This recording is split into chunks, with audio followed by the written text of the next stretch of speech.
Fraternities around the country have been under fire in recent years due to evidence coming out of several chapters committing acts of racism and/or sexual assault. USA Today created a timeline listing at least 10 cases where fraternities were closed due to racist scandals alone, starting from early 2013.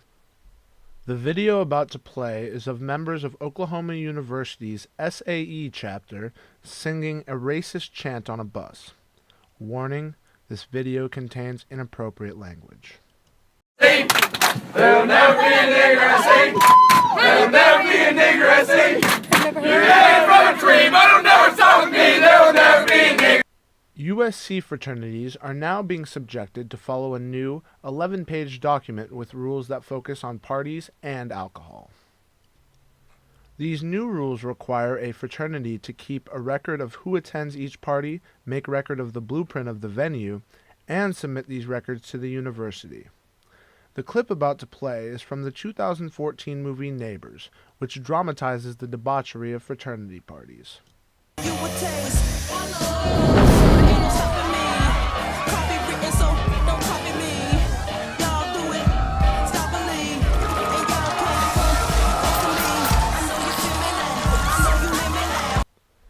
If a fraternity is having a party involving alcohol or with 400 guests, USC's new rules require one security guard for each estimated 50 people attending the party.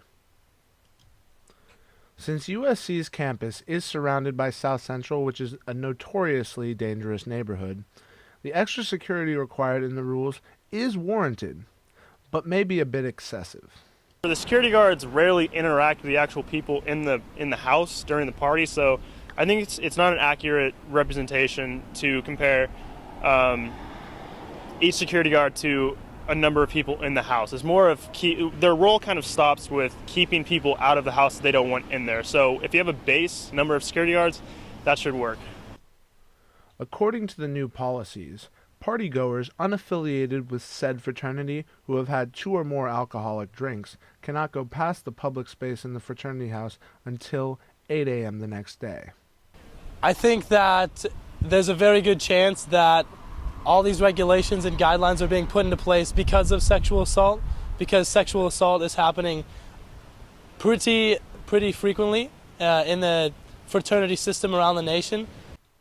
These new rules and restrictions are hard to enforce because a lot of the records that the university asks fraternities to keep can be fabricated rather easily. I think most of the houses are honestly going to try to just get around the rules. I mean, they're fraternity houses. Like, at the end of the day, they're college students living in a house with their friends, so they're going to do everything they can to not abide by the rules that's set by a university. While the new rules may be hard to enforce, they're sure to make USC a safer place for partygoers. For Annenberg Media, I'm Joe Siegel.